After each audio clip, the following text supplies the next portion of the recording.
threats to bring down our federal government. Good evening and thank you for joining us. NDP leader Jagmeet Singh has said he's ready to vote down the Liberal government. That after Prime Minister Justin Trudeau announced a cabinet shuffle this morning amidst the party turmoil. CTV's Jeremy Sharon has the story. Just excited to be here today.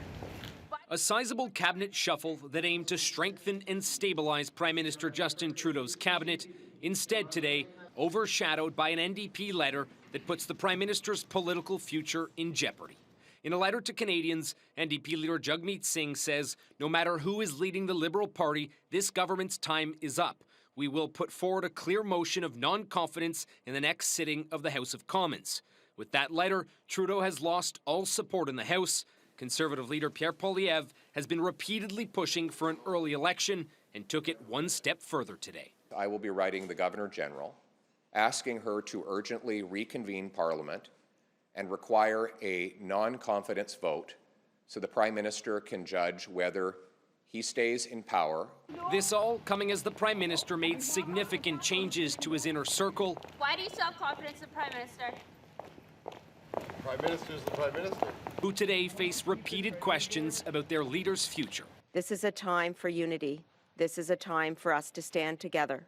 The Prime Minister has been very focused on working with his cabinet, working with his government on Canadians' priorities. 4 current cabinet ministers were moved into new positions or saw their portfolios changed, while 8 new faces joined the Prime Minister's cabinet, although already faced with harsh realities. I understand there's going to be a short runway. I'm not blind to that. But if I can make a small difference, if I can make a big difference, I want to make the biggest difference that I can. That's why I joined politics in the first place. So far, Prime Minister Trudeau has not yet directly addressed Chrystia Freeland's sudden resignation on Monday, leaving the biggest question still unanswered. What will his next move be? The writing is on the wall, it's on the ceiling, it's on the carpet, it's everywhere. Now, all of this couldn't come at a more critical time for this country, with U.S. President-elect Donald Trump's tariff threat now exactly a month away and concerns it could send Canada's economy into a recession. Jeremy Sherrill, CTV News, Ottawa. Local Liberal MP Marcus Palowski offered a very frank reaction today to both the NDP leader's plan to force an election and the Prime Minister's cabinet shuffle. Palowski says he believes Jagmeet Singh will follow through on his threat to bring down the government, and he admits that's not a good thing for the Liberals right now. I can see why Singh has taken the position he has. What are our options? I mean, certainly the option is go back to Parliament, walk in with a swagger and say, bring it on, and let's have an election. At the moment, I don't think that would end well for us, the Liberal Party. So what are the other possibilities? And certainly one of the possibilities, and the Prime Minister has the ability to prorogue Parliament. It remains to be seen whether Trudeau will bring the parliamentary session to an end for an indefinite period. But for now, the Prime Minister has put 8 new faces in his cabinet to try and bolster the government for what's ahead. Palowski says he's not sure that's going to be enough to boost the struggling party in the polls. The Prime Minister shuffled his cabinet today, and I actually think the people that were brought in, there were a bunch of good people. So that's great, but is it going to be enough to regain the confidence of the Canadian people, even the caucus? And we've had a lot of caucus members openly opposed and asking the Prime Minister to step down. I don't know if this is really, and I don't think it's going to adequately address people's concerns. A Thunder Bay woman will be sentenced in the new year for her role in the death of 67-year-old Darlene Giba. The murder occurred in June of 2023 at a home in Westfort. Giba died at the scene following a serious assault at the residence on East Mary Street. City police later arrested 2 people and charged them with second-degree murder. Today in court, one of those suspects, 57-year-old John Asonigo, pleaded guilty to the lesser charge of concealing evidence in connection with the murder of Giba. Sonigo is expected to return to court near the end of January for a sentencing hearing date to be set. A publication ban prevents the release of the identity of the other suspect, who is expected to face trial in late 2025. Evacuees from Sheshawan First Nation have begun to arrive in the city after several delays. Roughly 200 community members will be making their way to Thunder Bay over the next few days. The evacuation is due to a failure at the community's water treatment plant. The planes were originally slated to depart the community last weekend, but the evacuation was put on hold when the plant began operating again. The plant has once again failed, and the first 2 planes full of passengers arrived today. Evacuees are being put up in some local hotels, and Thunder Bay Fire Chief Dave Paxton says they're expected to stay here for 1 to 2 weeks. But obviously that is monitored day by day with repairs. We have daily operational and situational meetings from the community as well as all the other partners that are involved in this exercise. So we get updates from Waterworks, Northern Waterworks, who are up there working on it, as well as the ministries that are supporting it. So we'll address the length of the evacuation as it becomes known to us.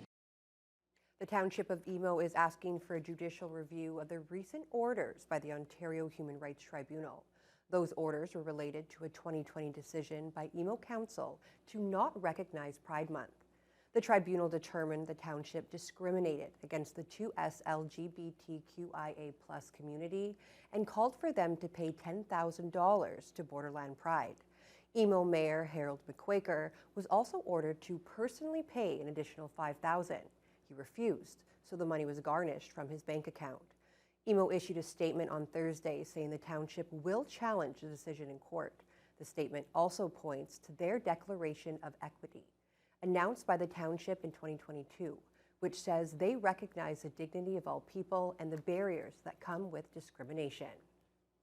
Let's take a look at provincial politics and NDP leader Marit Stiles. CTV's Siobhan Morris continued her year in review with the province's leaders, with Stiles calling into question the amount of support Premier Ford actually has. I think government should be the last thing people have to worry about. It's why Ontario NDP leader Marit Stiles understands a signal from her federal cousin that he intends to topple the Liberal government. She senses people are fed up with governments at both the federal and provincial level who are just stuck in this pattern of politics and power grabs and ego. In a moment, Stiles says many Ontarians are feeling stuck. They're stuck in congestion. They're stuck trying to afford groceries. They can't find homes that they can afford. But Doug Ford's Progressive Conservatives continue to enjoy a healthy lead in the polls over the Liberals and New Democrats. Well, I look at that and I say more than half of Ontarians are not supporting Doug Ford. Right? They want to change. With instability in Ottawa and staring down the threat of potential tariffs, could a provincial election not present more disruption? It needs to be an all hands on deck moment for us as a country. But here in Ontario, under Doug Ford, I have deep concerns about the position we're in to be able to negotiate for anything. When is this premier going to find the courage? As opposition leader Marit Stiles relishes in putting questions to the Ford government she says Ontarians want answers to, but she's less than satisfied with what she gets back. I think frustrated is an understatement. Accusing the premier of not being accountable on things like the revamp of Ontario Place. Stiles considers uncovering details of the agreement a point of pride for 2024. So is her party's Homes Ontario proposal, having the government partner with nonprofits or co-op housing providers to build 250,000 affordable homes. It's a plan Stiles hasn't been able to put a price tag to. It's going to cost what it's going to cost, honestly. But I'll tell you what we won't be doing. We won't be spending $2.2 billion on a vanity spa project or $100 billion or whatever it's going to be, building a tunnel under the 401. Siobhan Morris, CTV News. Officials with the Thunder Bay 50/50 are warning the public about scam phone calls. The charity has become aware of people contacting residents claiming to represent Thunder Bay 50/50 and asking for credit card information to purchase tickets. Local officials say they will never call people and ask for that type of information. The scam phone calls are reportedly originating from British Columbia with area codes such as 778. They recommend ticket buyers always use their official websites. The Thunder Bay and District Humane Society has received a very special gift this Christmas. A local business owner has donated a year's supply of dog food for the shelter. Justin Hardy has the story. Local business owner Keanu Aduno drove up to the Humane Society door in a U-Haul full of roughly 3,000 pounds of dog food. He and his team unloaded the food, which is enough to provide 6,000 meals for the dogs being taken care of at the Humane Society. And the team took a few moments to play with the pooches using a few new toys they also donated. Aduno says he's more than happy to lend a hand. Honestly, I'm a massive animal lover myself. I have 3 at home to myself as well, and I know a lot of animals can't necessarily ask for help. And I figured it was my time to give out. Every year I want to do bigger and better for sure. I'm sure we'll probably do that next year, more than likely. I'm kind of known for doing stuff like that out of the ordinary. But yeah, definitely we'll be doing something for sure. Humane Society Executive Director Shauna Beaulieu says the donation will allow the Humane Society to allocate resources where they are needed, like preventative veterinary care, urgent veterinary care, building maintenance, and other supplies.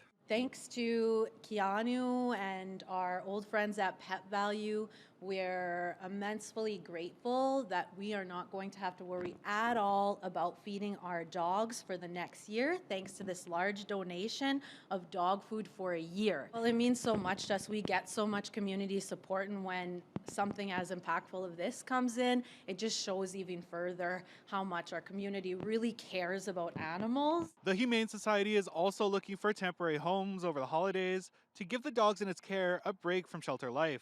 Justin Hardy, TBT News. Last weekend's rain, followed by lower temperatures, created icy roads, sidewalks, and parking lots around Thunder Bay. With the risk of slips and falls on the rise, the District Health Unit has launched its annual Walk Like a Penguin campaign to remind people to keep safe and steady on their feet this season. Riley Cohen has the story. Many of the sidewalks and roadways around the city are covered in ice, making it tough to avoid from bus stops to residential streets. That's why Judy Martin, a public health nurse specializing in injury prevention, is pushing their Walk Like a Penguin campaign. It aims to educate people on how to navigate this icy season safely, and she says it really works. The idea is that you spread your feet apart. You don't carry anything unless it's like a backpack or something. So you keep your arms free for balance and bend your knees, have good footwear, and be cautious about where you're walking, and just walk slow. The past few weeks have brought some warmer days. Rain and sleet quickly followed by extreme cold, freezing surfaces across the city. It's the kind of combination that causes hospitals and clinics to see a rise in slip and fall accidents. But for anyone who does find themselves on the wrong side of the pavement, there are a few things they can do to stay safe and recover.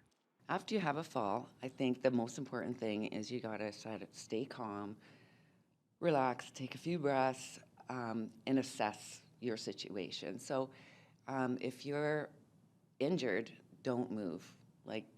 Other than making yourself maybe a little bit more comfortable.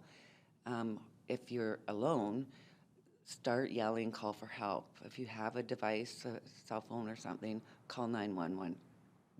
They'll come right away. And so you really shouldn't move because you could cause further injury.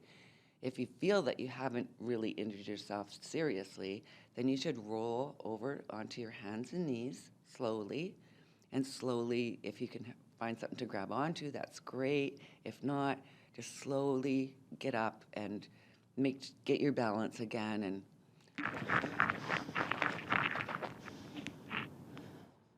with winter only partway underway, we expect a lot more cold weather, so stay safe, use your penguin tactics, and hopefully you won't have any slip and falls this season.